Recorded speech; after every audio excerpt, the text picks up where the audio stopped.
Dear colleagues, architects, designers, friends, and students, it is with great pleasure that I welcome Professor Antoine Picon today to the Lebanese American University.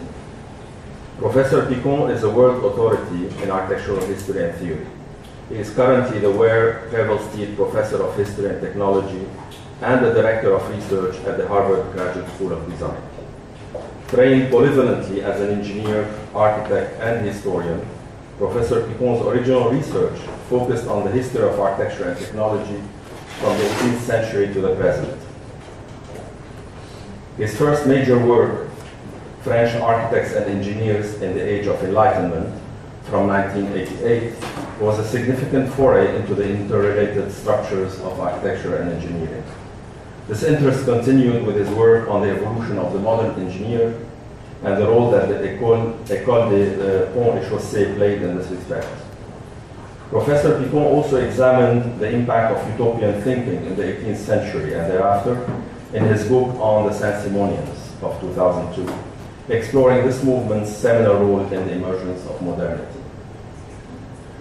Professor Picon's recent work tackled the major problematic resulting from the radical changes brought about by the computer and by information technology in his famous work, Digital Culture in Architecture, a study that presents one of the most balanced analyses of the impact of the new digital technologies in our field, starting with a historical overview of their development all the way to an analysis of their impact on architecture and urbanism. This investigation continued later with his work on smart cities. Another important publication by Professor Picon is his work on ornament, the politics of architecture and subjectivity of 2013, in which he investigated the spectacular return of ornament in contemporary architecture after being banished in the era of modernism. Professor Picon received worldwide recognition through a number of awards for his extensive scholarship, including the Médaille de la Ville de Paris and the Prix du Livre d'Architecture de la Ville de Briey, as well as the Georges Saton Medal from the University of Gand. In 2010, he was elected a member of the Académie des Technologies in France, and in 2014, he was awarded the title of Chevalier des Arts et Lettres. Last but not least, he is also the chairman of the Fondation Le Corbusier. Please join me in welcoming Professor Antoine Picon.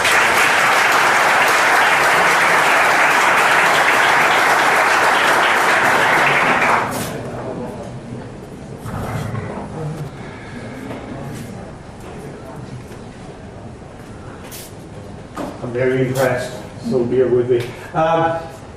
First of all, thank you very much for this very generous welcome. I'm absolutely delighted to be in Lebanon. I have had Lebanese friends for so many years. I'm totally jealous of their capacity to jump from English to French, from French to Arabic. Unfortunately, jumping from French to English for someone like me is always difficult, so bear with me. But I know that there are a certain number of people who know French, so just remember that I'm French and trying to speak English. So be patient.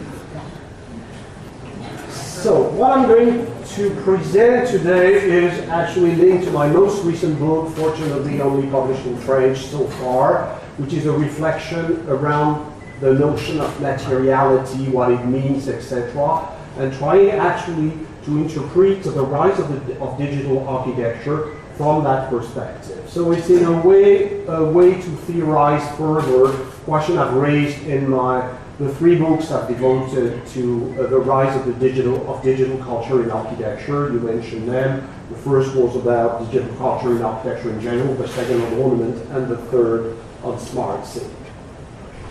So I will actually deal really with digital architecture during the second part of the lecture. The first one is more devoted to a series of more general reflection about matter and materiality. So first thing to say is that there are a lot of matter, materiality, material. These are words that are coming very often today in the contemporary architectural debate. This is all the time. This is returning all the time, as if it was a contradiction of, for those who remember the rise of digital architecture, there was the accusation that it would dematerialize architecture. Actually, we've never spoken, well, speaking of dematerialization, we've never spoken as much of matter, materiality, etc. There is, we've never paid as much attention to materials as today. This is really a very important aspect of architecture. This has, of course, relation with the rise of the ornamental question. Ornament is very often linked to the question of materials. We have, of course, digital fabrication that plays an important role in this whole story.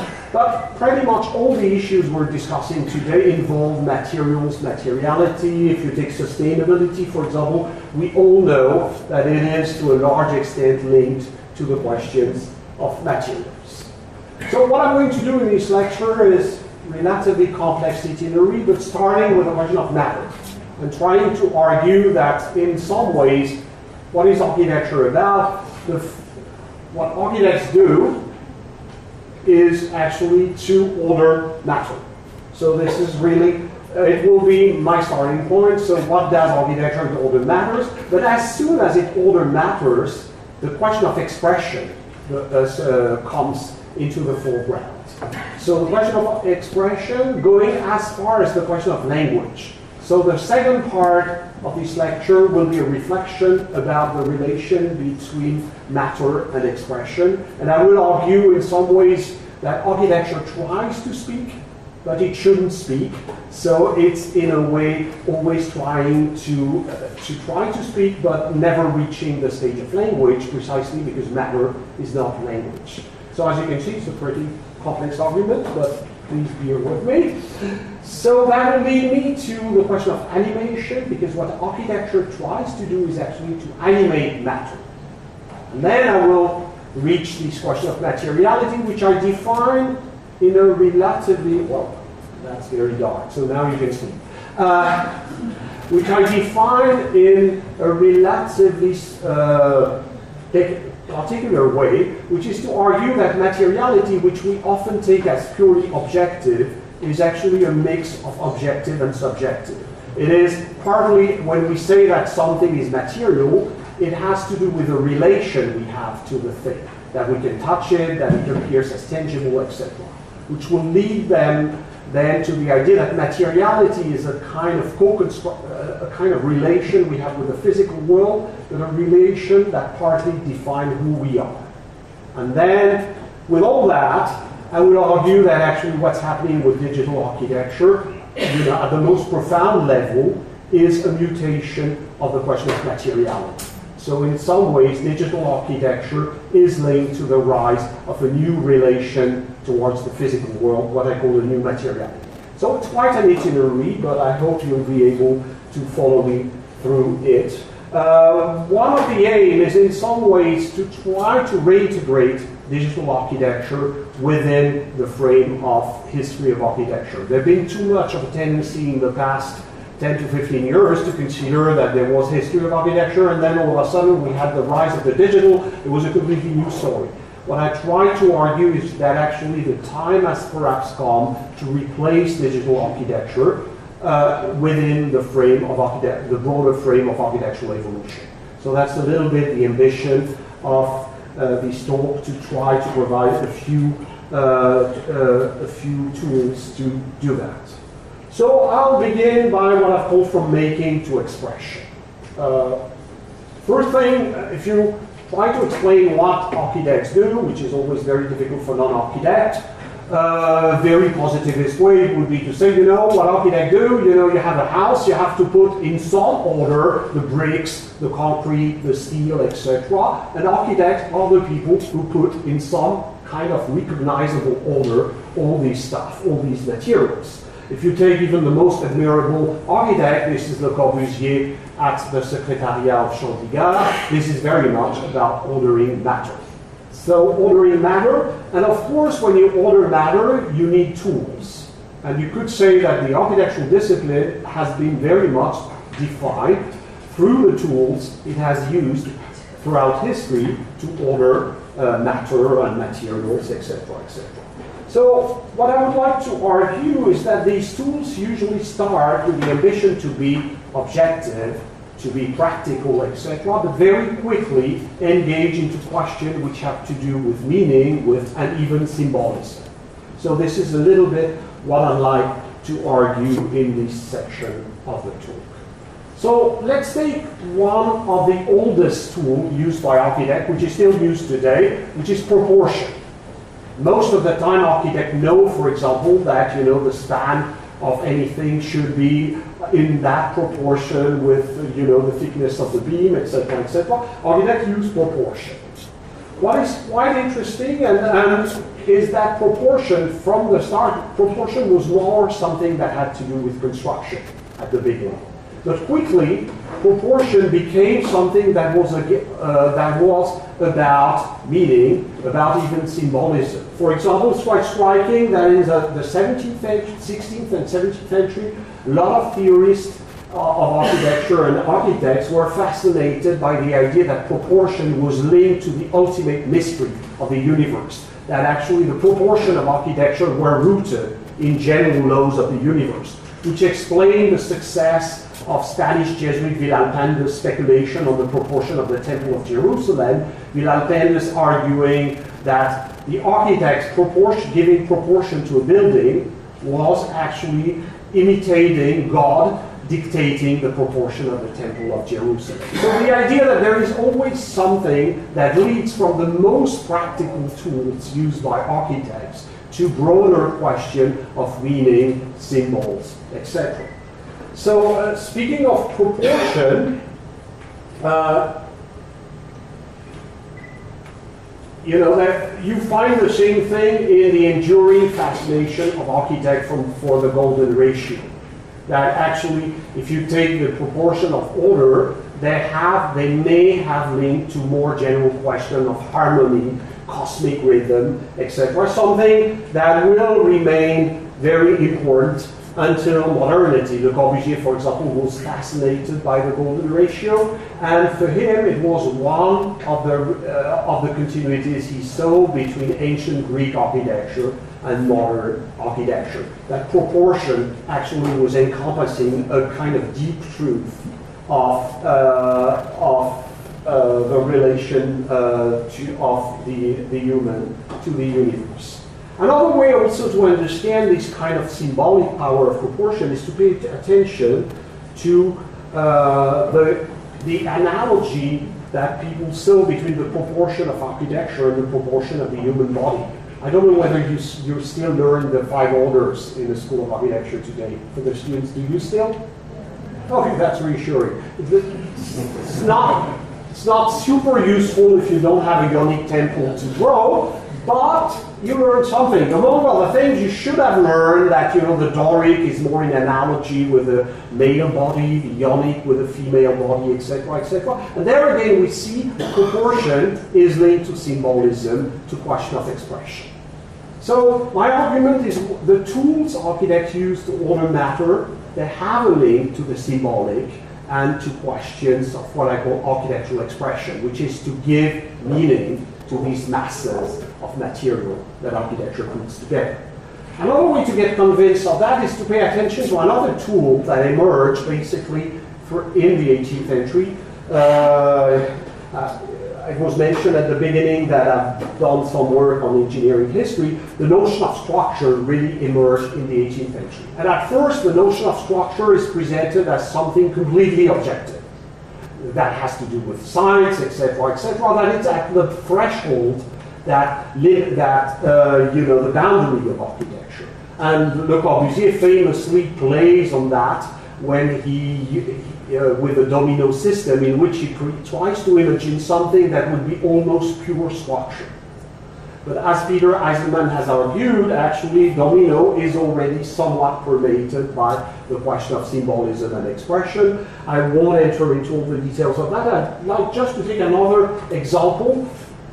Why is it that, speaking of structure, that should be entirely objective, there is a constant tradition in the Western thought to relate structure to philosophical question.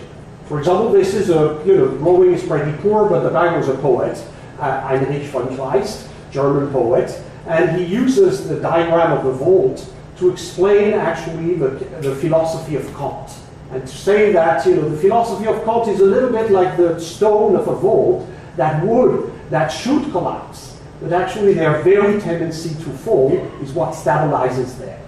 So you can see how to jump from a vault to a very sophisticated argument about Kantian idealism, that actually it's the very lack of foundation of every Kantian philosophical proposition that makes it hold together. And then you begin to realize something is really bizarre with these questions of structure. It's not only engineering, when translated into architectural terms, it becomes something else. To give another example, Viollet-le-Duc, for example, explains in his lectures on architecture that the structure of the Doric temple is an exact reflection of the Greek genius for philosophical thinking. So what does it mean? And then we realize again that, how is it that a structure can be expressive of something as abstract as thought? And we find this idea still very present in a text some of you may have read, which is Panofsky, historian of art Erwin Panofsky's famous text, Gothic Architecture and Scholasticism, in which he argues that there are actually analogies between the way the Gothic put together their vaults and flying buttresses, etc., and the philosophy of medieval scholasticism. So something circulates, just like the proportion, something circulates from the practical purpose of proportion to the idea that proportion may encompass a kind of hidden truth of the universe. Something circulates between, this very concrete thing that is structural thought and the utmost abstraction of philosophical thinking. So where do I want to go? Just like with the proportion, I mentioned the relation to the human body. Structure does not only talk about abstract ideas, structure also talks about our bodies. This is actually a trial from a building by the Spanish engineer Eduardo Tojoja. And Tojoja revealingly writes that you cannot conceive a structure if you don't feel within your bones the way the effort functions. As if, in a way, a structure, something was in resonance between structural thinking and the way you perceive your body. And actually, you could write a history of structural thought, which is also a history of the way we envisage our body. Tojoja's kind of play with the cantilever structure, etc., has a relation to the kind of heroic vision of the body that was developed at the time. Superman figure, sorry for the ladies, but that he was an engineer, and from the 1930s, so he can be forgiven. But anyway, this kind of heroic stance, which has to do with the way we understand our body. Just like proportion, structure, it could be about the ultimate way we can make sense of the world, but also of the way we make sense of ourselves. So where do I want to go through that? I want to go to the following proposal. In architecture, there is always a tension between the desire to be objective, grounded on sound reason, to use proportion, to use measure, to be structurally sound, all the things you learn in tech classes, if you want, and the fact that you cannot escape the problem of symbolism and expression. At some point, architecture has to transform all these objective factors into something that has to do with meaning. It has to offer a meaningful way to make sense of the world and also to make sense of ourselves. I'll come back to this issue in a moment. So, which will lead me to this question of expression and to the ultimate form of expression, which is language.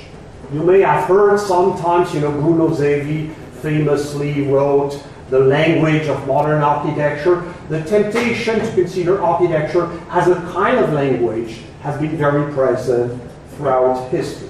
So a way to make sense of this desire of expression, I'd like to actually deal with ornament. As I said, this is a reflection that tries to connect all the dots of what I've been working recently on. I've been working on ornament quite a lot. And ornament is actually a good way to understand a series of things I'm trying to say.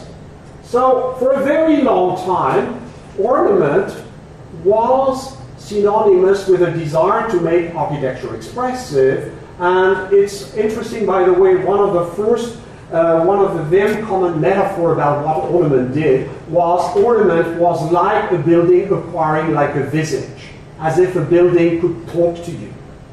And it was this is an engraving from a Renaissance Spanish treaty in which you see the moldings are like the creases of a face, as if architecture was about to speak to you. An architect making a building architecture is to make it as if it was about to speak to you.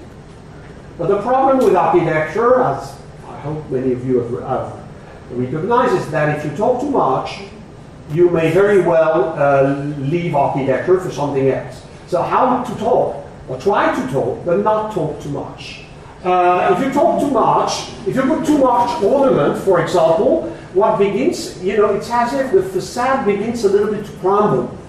Just like, these sunken ships which are slowly eaten by all the shells and all the maritime animals that eat them.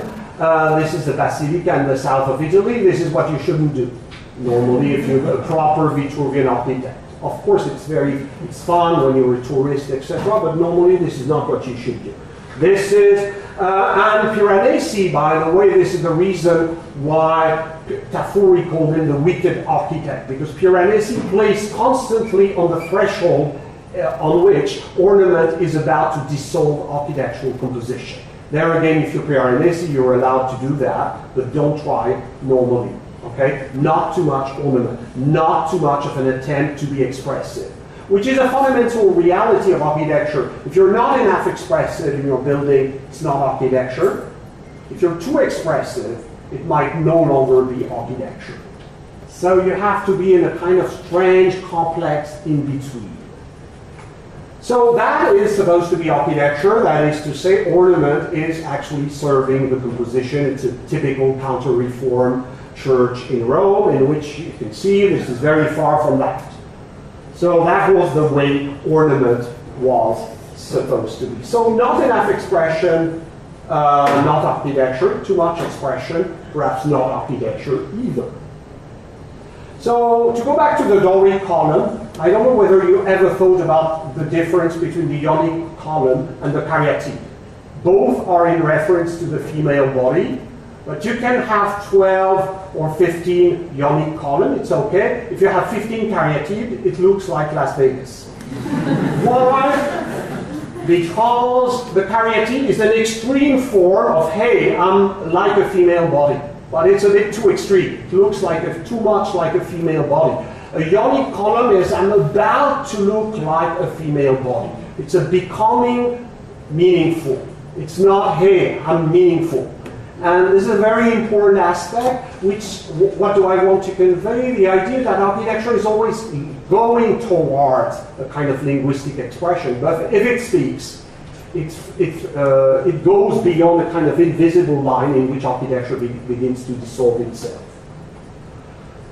And it's interesting, by the way, if we look at 18th century architecture, late 18th century French architecture, the architecture of Boulay and LAU, which like to, what this architecture tried to be a speaking architecture. But speaking by means different from language. Speaking through the elementary masses, and this is Boulay and the theory of elementary simple volumes. Speaking also through ornament, but ornament which are not like the Caryatide, not too extreme, which remain closer to the material, which remains closer to a partial only unfolding of the message. It's not, hey, I'm an urn on which salted water has frozen. It's actually something you have to discover, which is a becoming meaningful.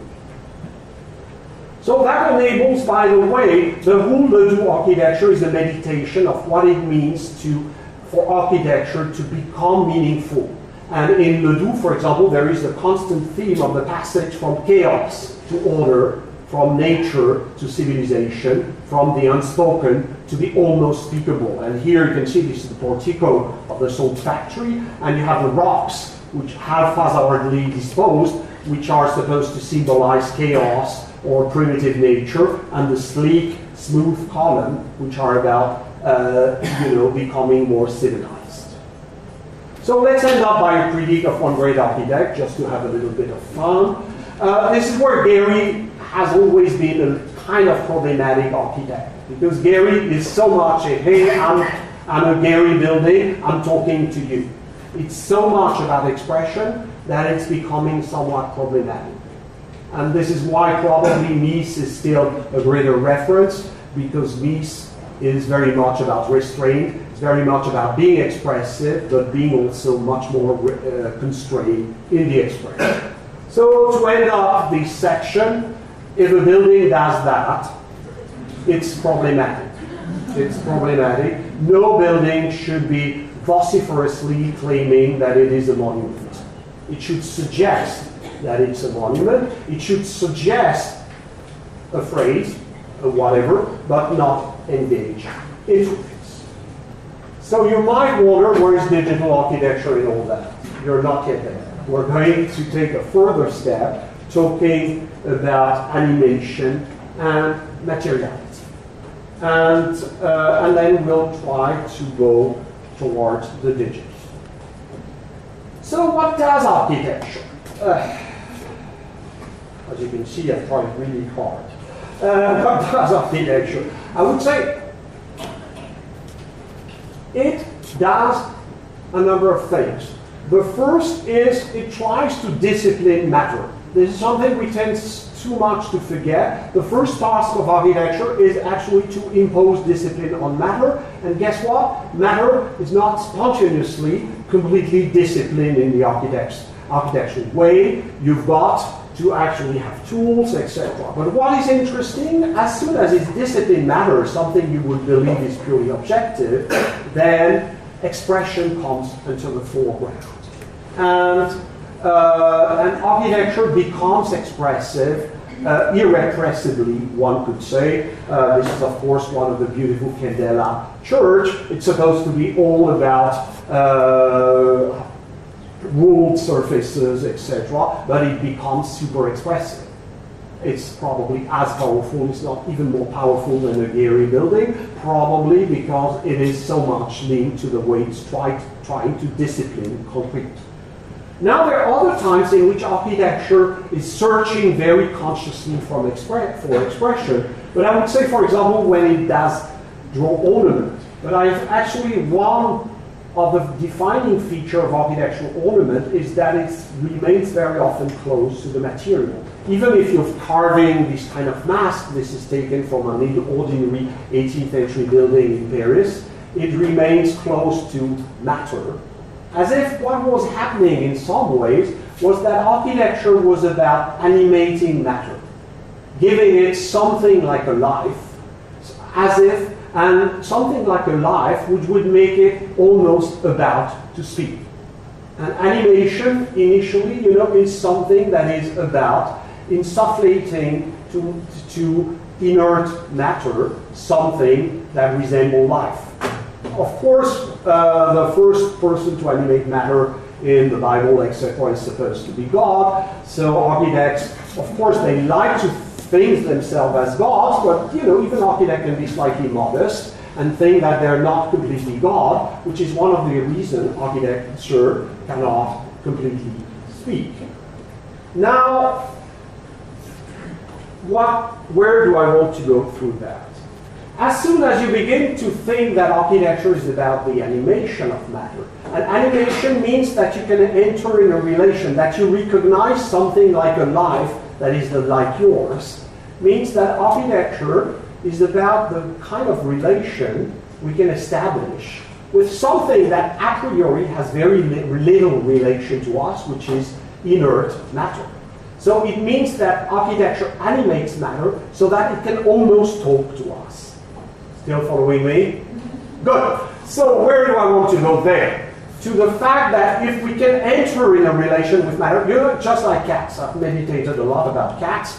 Why is it that you can look at a cat and you have the impression you have a relation with a cat? Okay? So with cats, it's relatively evident they're organic animals. The great thing architecture does, it doesn't work on cats, but it works on concrete, and steel, and glass, and it, in a way, creates the impression that the building is able to relate to. Which means that, just like when you look at a cat, you're beginning to wonder what is the interspecies, etc. What is common between the physical world, between matter and yourself? Still with me?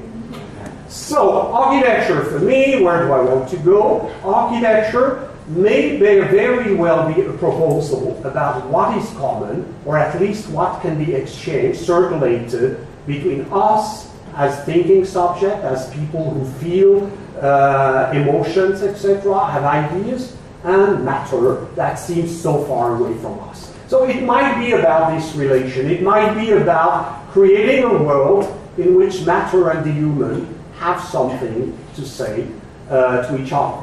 And so I'll try to so what I call materiality is actually the way we relate in a given society, at a given moment, with a given culture, etc., to the things that we consider as tangible, to the things that we consider as material. Okay? So materiality for me is not given once and for all. Of course, even if I was, if this table, I was in Egypt or whatever, a table is tangible. But things, the definition of what is tangible, the definition of what you can see, what you can hear, all these things are partly also related to culture.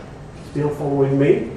And I would say architecture, in a way, is a proposal about how do we relate to the material world at some point. And strangely, this is also about who we are. I'll come back to that.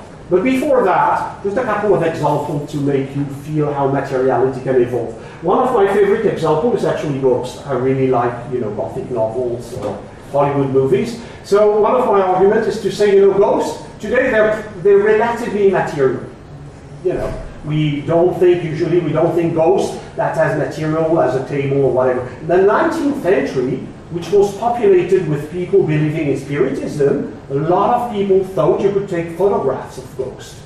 And you had people, like this guy was a guy called Hope, was actually a British guy, who made a fortune in America photographing ghosts with their, beloved departed, with their family, remaining families. Of course, he cheated. But nevertheless, the people believed that you could photograph a ghost. And you had a lot of physicists making experiments about measuring aura, etc. So the 19th century, strangely, was a world in which ghosts were a bit more physical than today, in which, if I show you a photo with a ghost, I don't think I'd have a great success. Take another example. So materiality evolved. That's an extreme case, but it evolved a little bit, and I'll try to explain later why the digital has been synonymous with an evolution of materiality.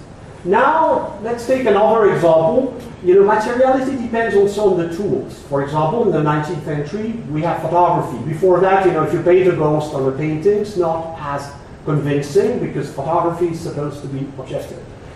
When Galileo points a telescope towards the moon and sees mountains, which today doesn't seem so extraordinary, actually it completely perturbates the vision of the physical world that used to reign since Aristotle. Because since Aristotle, most scholars, etc., scientists believe that the world under the moon, let's say the Earth, etc., was actually populated with irregular bodies.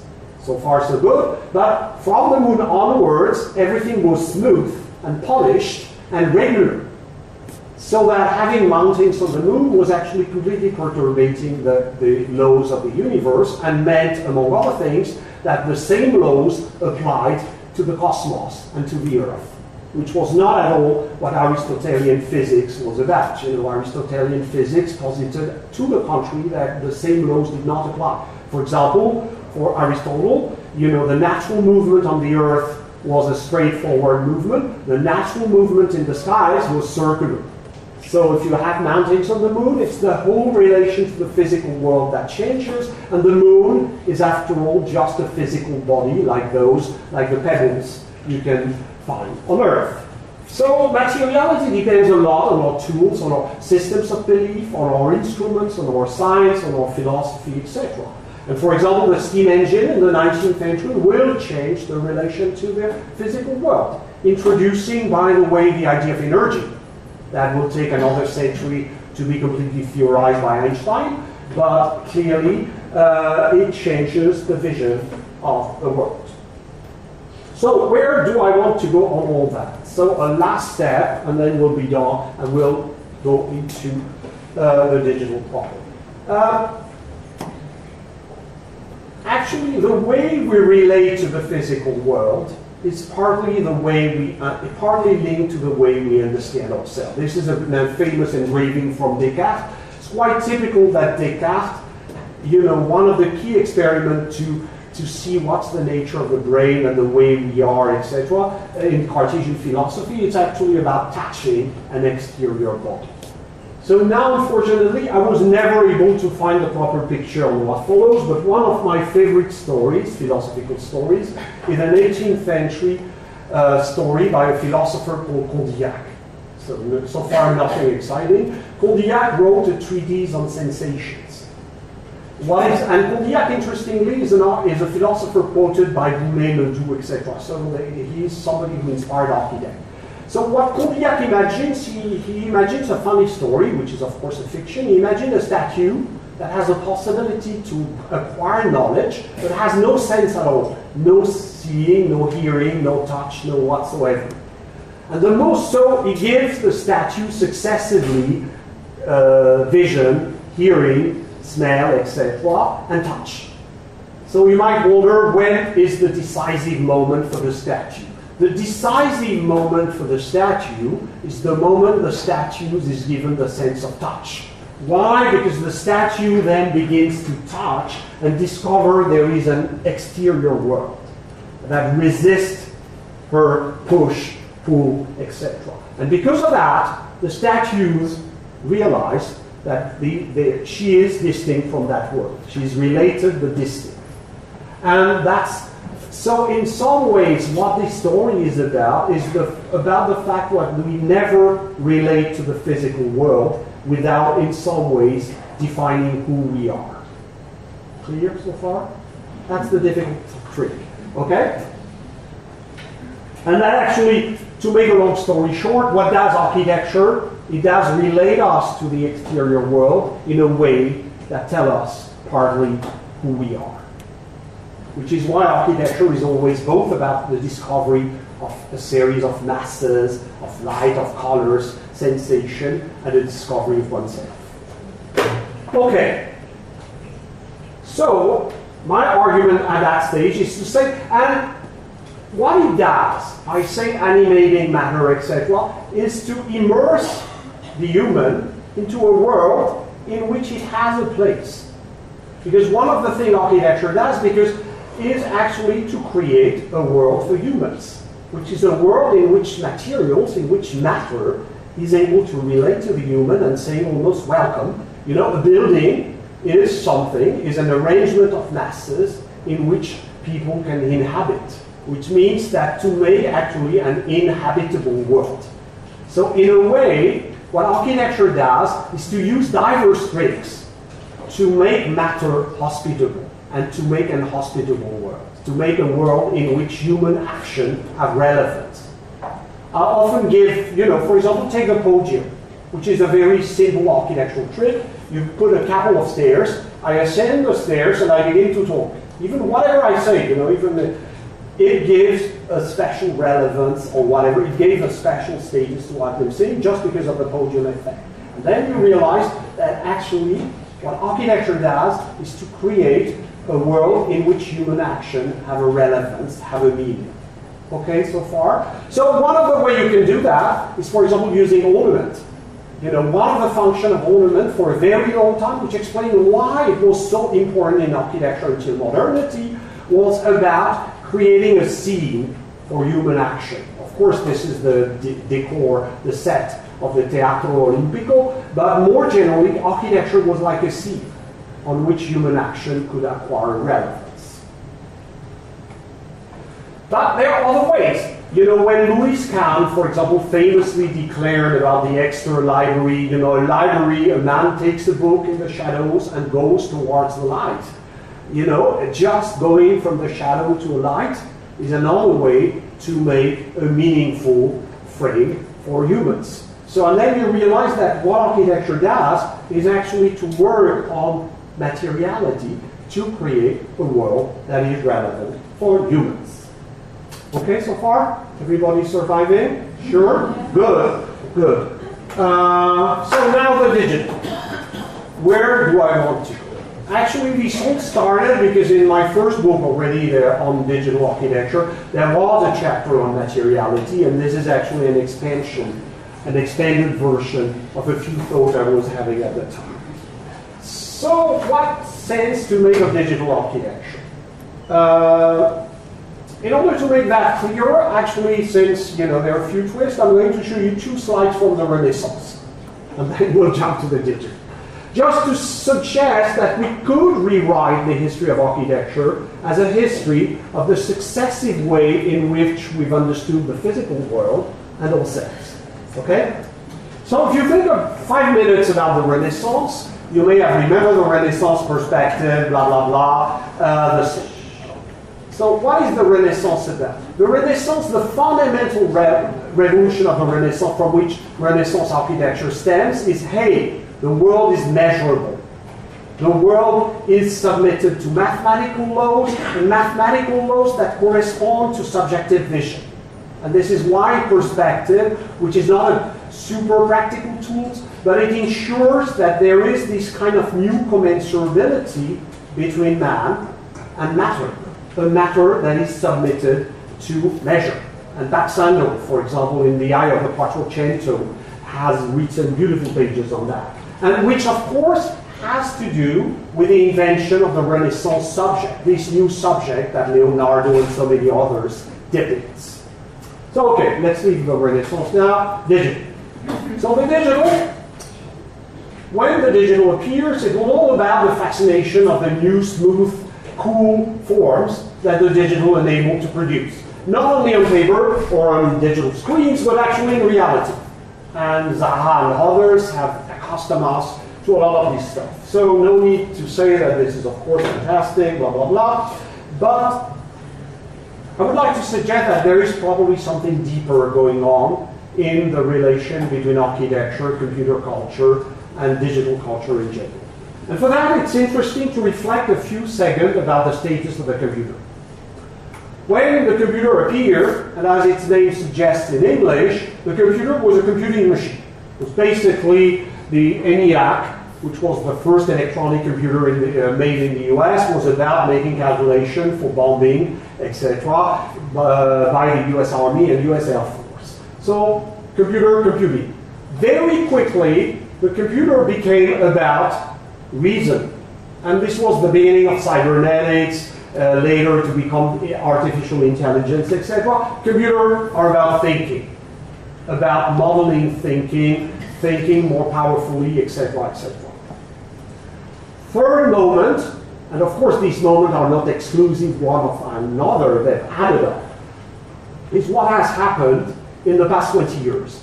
One could say that the digital corresponds to the moment when digital technologies have become about experiencing the world, about touching, feeling, seeing, etc., etc. This is an experiment of the early 2000s by Ishioishi at MIT Media Lab, which was already trying to connect touch and screens.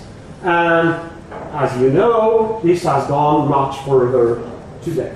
So in some ways, my argument is to say that the computer has been a powerful tool to modify the relation we have with the physical world. This is not the first machine that has powerfully modified the relation we have to the physical world. And the other machine I'd like to put was a machine that literally obsessed modern architect, which was the automobile. You think 5 minutes about the automobile completely changed. For example, if I told the younger generation, perhaps because the other would drive safe, but take that, close your eye, you're in a very powerful Ferrari, let's not be cheap, and you accelerate. and you can feel the acceleration in your bones. Okay? And so it means that actually the automobile has changed your relation to landscape, has changed your relation to speed, to etc. The automobile has reshaped your relation to the world. Okay? So, and interestingly, I say you can feel the acceleration in your bones. The automobile has completely reframed. You know, if you told a 17th century guy, ordinary guy, close your eye, you're accelerating, the guy would look at you just thinking, what is he talking about? The things were slow, and on a horse, you know, the kind of bump, etc., you know, pure acceleration was a feeling that was not something you had. So to finish with this story about the automobile, if I tell you, close your eye, you're in ferry, you're accelerating, super, etc., oops, you didn't see the tree, you're going to be crushed. And then you realize that what the mechanical world has plunged us into a world in which the body is glorious. It can know this fantastic feeling of acceleration, etc., and is fragile in a new way. There is a kind of new vulnerability of the body. And then you realize that our entire relation to our bodies has been altered by the automobile. So now, let's return to the computer. You know, for example, most of you in the room are young enough to think that tactile screen is a natural condition of the screen. Okay? You know, I remember vividly the first seminar I gave at Harvard in which there was a lady doing that. And I was thinking, what is she trying to convey? I hadn't bought an iPhone yet. So I didn't have it. Of course, today we completely understood zooming, de-zooming, etc., etc. So what it means is that the computer is completely reframing the relation we have with the world. Think a little bit of yourself walking in the street while reading your text messages, and you realize that the whole relation to the world is different. But think of something, you know, you live in a world in which zooming and de-zooming is a perfectly natural activity. You know, you're not surprised by the fact that you can pass from the entire Earth to your backyard, and conversely. And actually, very often, by the way, you know, an image that I very often say the only proof of authenticity of a picture today is when it's not clickable. Otherwise, you're completely used to go from pixel to the image and even beyond. So what does it mean? It means that the entire, for example, most of the young generation, you find perfectly normal that if you take a digital photo, everything is completely clean. And there is no blur, etc., etc. You're completely used to multi-focus pictures. You're completely used to a number of things which were not at all the kind of visual culture in which I was, for example, born and raised. And actually, you see differently. And by the way, when you look, very often you zoom and de-zoom, and when you look at the two extreme, things are a bit alike. You see textures, light, things like could look like a Herzog and de Meuron ornament. On the left, it's actually an old satellite image of Los Angeles. And on the right, looks a little bit like that too, but it's actually a micro image of the crystallization of concrete. And you see both resemble slightly each other, and could be also a map, could be a lot of other things. So we live in a world in which the visual codes have changed. We live in a world in which concrete and abstract are no longer opposed. The most concrete can be the most abstract, and conversely. This is what code is about, ultimately. If the world is woven with code, this is what it means. We live in a world in which, for example, there is no clear distinction between series and prototype, which is a very different material world from the world, there again, in which I was raised. I was raised in a world in which you had the choice between series or prototype. And this is no longer what applies to a world ruled by digital fabrication. So what I want to, this is a world also in which we are looking for a different relation to matter, a world in which would be more collaborative, which would be not imposing from outside a form on matter, but collaborating with forces inside matter, which explains why the idea of the craftsman or the sympathy of things, as Lars Friedbrock book suggests, has become so important. So a world in which not only matter seems to have very bizarre properties, but in which our relation to it is shifting. It's a nature, it's a world in which there is no clear opposition between chaos and determinism. Something can be both apparently chaotic and ruled by equation. It's a world in which there is no clear opposition between the computational and the organic. After all, isn't DNA code?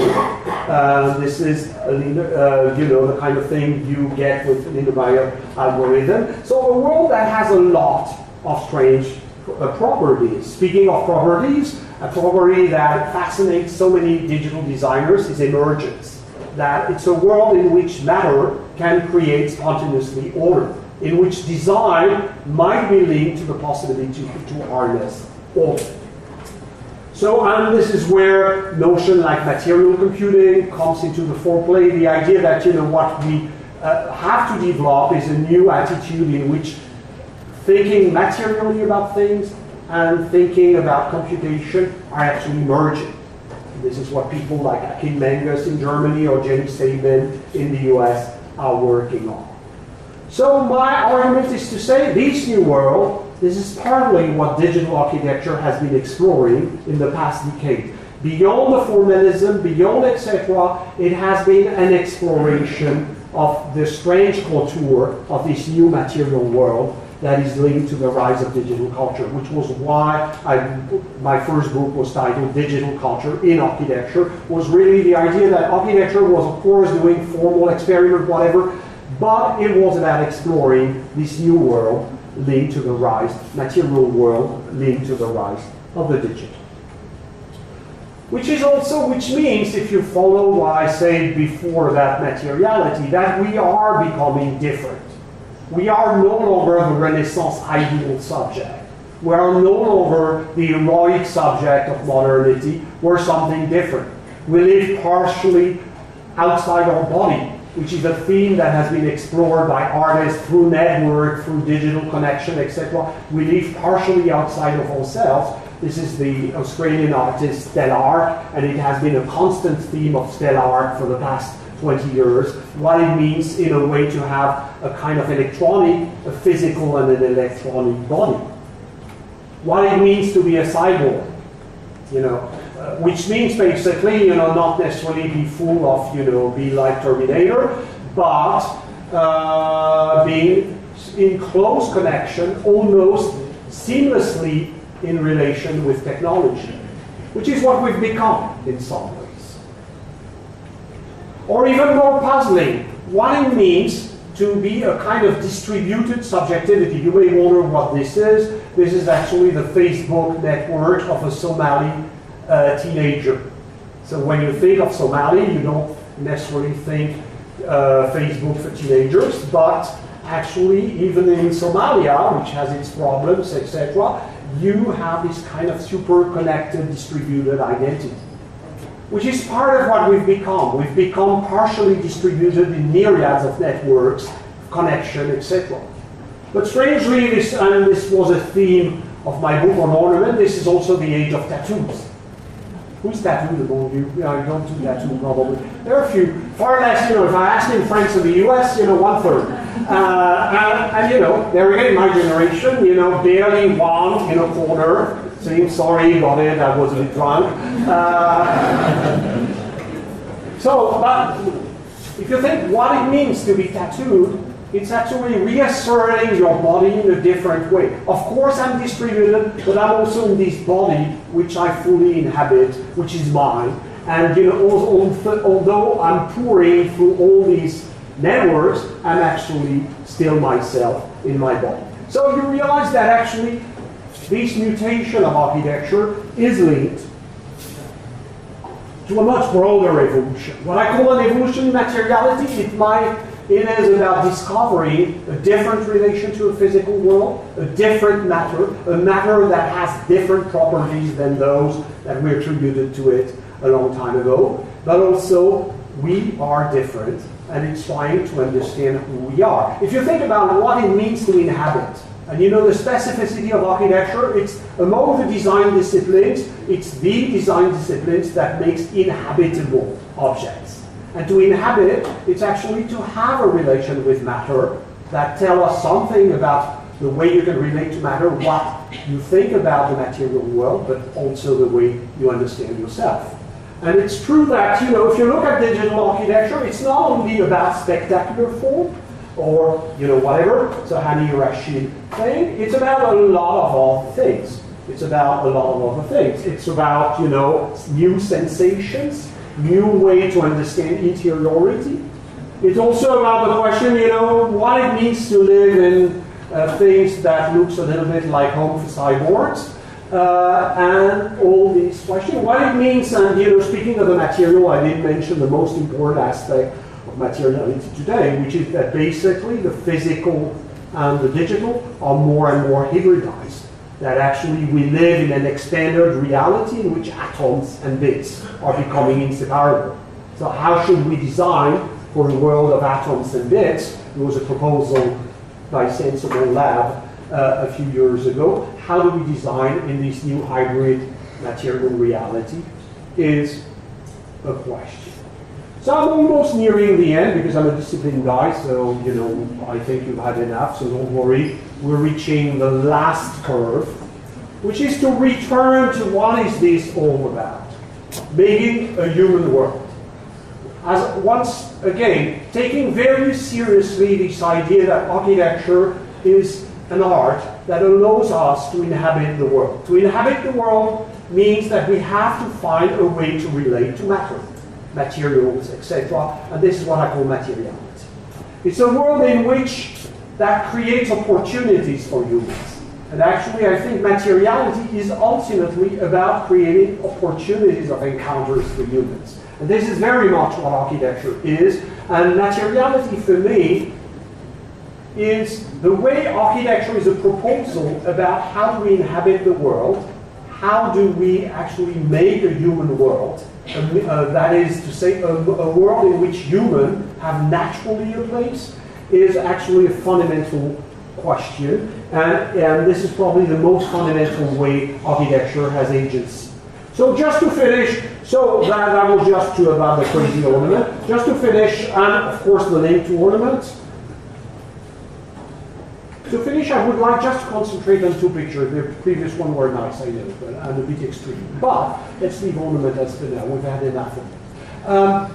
I'd like to conclude with two images that for me summarize a little bit what does architecture, which is Schinkel's famous engraving about the entrance of the Altes Museum in Berlin, in which you realize that this is about built masses. There are columns, there are walls, there is a staircase, there is all these matter, but which actually frame a place in which human relation can unfold. You may know that Schinkel defined the architect as, between brackets, the ennobler of human relation. The person who designed places where human relation could unfold at their best. And you see here, this is a place, you have two friends discussing about the art. Older guy showing a younger guy on the left a picture and explaining what it means. So it's about shared meaning, it's about education, it's about a lot of vision like that. The column frame the sea in an interesting way. This is not a class on Schinkel, so I won't be too long. But just to say that, materiality, this is what it is about. Using masses so that actually they enter in relation. And you can see, for me, the most interesting part are the two people looking at the wall and framing a place where humans can fully inhabit. And the last one, which I really like, is something by my friend Raoul Mehrotra at Harvard, which is a strange project. It's the vision of a smart facade in Hyderabad in the south of India. Smart facade in India means that actually it's not full of electronics. They are full of people who are still smarter than electronics and who are tending a garden. But the most important part of the picture is not that. It's actually that the people who tend the garden are actually untouchable. So there are people that should not even be noticed by the well-to-do, tech guys who belong usually to higher caste. But because of the facade, because of the glass, etc., these people, they do not engage necessarily into a lot of conversation, but they see each other. And so what materiality is ultimately about is creating situations of encounter.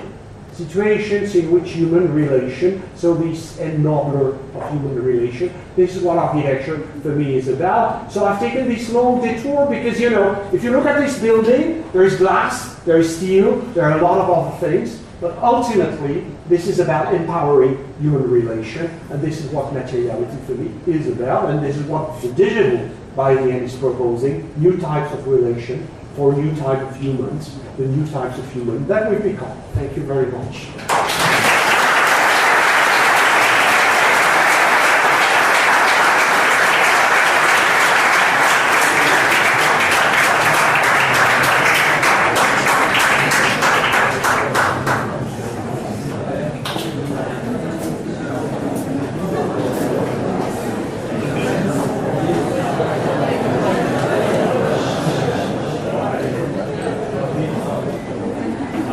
We have time for a few questions. Start with Antoine, another Antoine. Okay. It's something I would like to say. I would like to say that your talk is so endearing that it brought to my mind a little sentence by Lebanese. Lebanese is a Jew. He says your home is your body extended. Know that. May I use it next time? Yes, please. Okay, we'll quote that. Because all what you have been saying is this create the condition for interaction. Yeah, exactly. Thank you, Jeff. I want to say this because I'm glad I could now use it.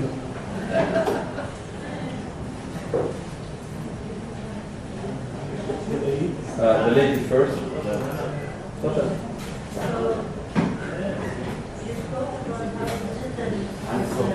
Actually influencing materiality. What about the place where we come to virtual reality, where it's mostly digital, but you talk about how your body feels, acceleration. You're creating materiality that's literally extending from your mind to your vision, but it's not really there. Actually, this is not what has happened. You know, of course we have the video games and, you know, teenagers beginning with my son a few years ago, you know, forgetting about reality in the, etc. But if you look, what has happened is rather a kind of hybridization in which you are in the world, you're still in the physical world, and you're also roaming on your cell phone, etc. I would say the world in which we live most of the time is actually a blend of atoms and bits of information. It's not something different. I know that virtual reality stuff is extending, etc., but actually most of the time we're still in the physical world, a different physical world. For me, this is, and I would argue that in a way, you know, it's, for example, the codes of vision is a much more fundamental. The fact, for example, you know, Renaissance people, the perspective went with a reprogramming of the way we look at the world. Because, you know, if people did not use perspective for centuries, it's because they did not see the world. Because it takes an effort with a slightly curved retina to see completely straight lines. So it takes an effort, actually, to discipline vision and to put it, to give it a frame, etc. So my argument is that actually it goes much deeper, and that the digital, the virtual, is actually only part of it. Actually, the truth is we're inhabiting the two worlds. We're inhabiting constantly at the threshold of the two worlds, and this is going to go on for a while. Great question. Yes. You said that for a structure to speak too much is wrong, but In architecture. Yes, architecture, because you don't want it to say I'm a monument. You want it to say subtly that I have a message to give.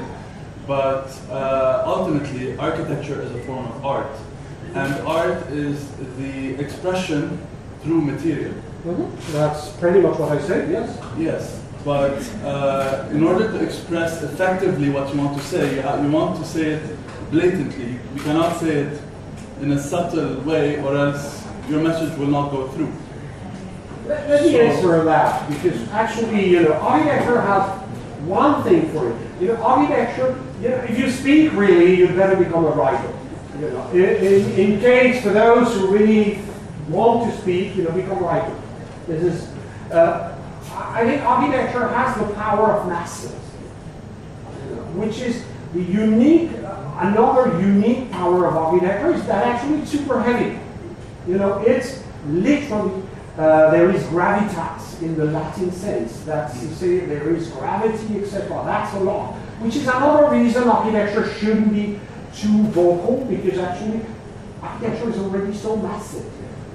So, no, what I wanted to convey is that architecture is always a balance. I think it has to do with what I said at the beginning, the objective and the subjective. Architecture wants partly to be objective and partly to be suggesting that it has a meaning. But if it's too convoluted, etc., it becomes too much like a mess. It's better do a film or better do, write a book. Architecture is not exactly like a book. It's whispering rather. But when architecture whispers with tons of concrete or whatever, it's a pretty loud whisper already. That would be it.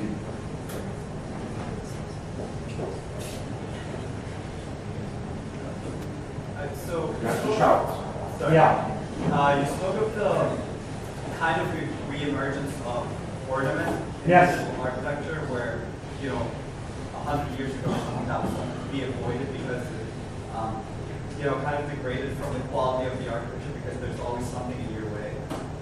Can't we apply that nowadays? Because in a certain sense, even though the ornament or the view form is kind of digitally enhanced and it's made in all these technologically advanced ways, wouldn't that also be kind of like a means of distraction sort of sense that we're kind of programmed to appreciate this kind of ornament just because it's innovative and it's hip, but it kind of, we're still, history is repeating itself.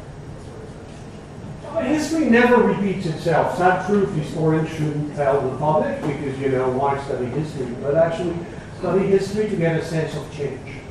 So I think something ornamental is returning. I think, for example, with it is returning the dimension of pleasure, which was a little bit repressed.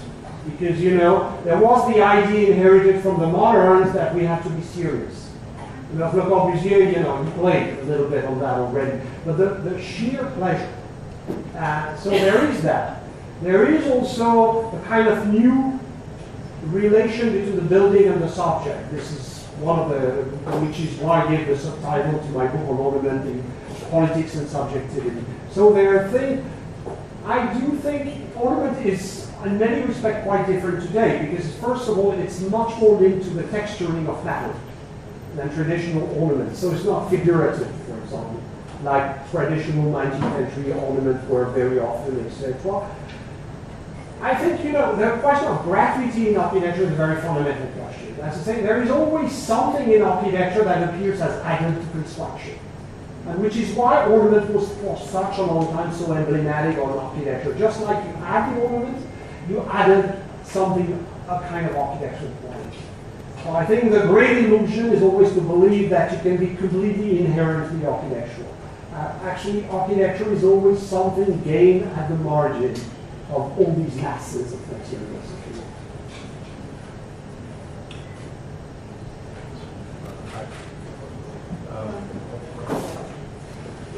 Loud, because if you speak in French, no problem. You speak in English, loud.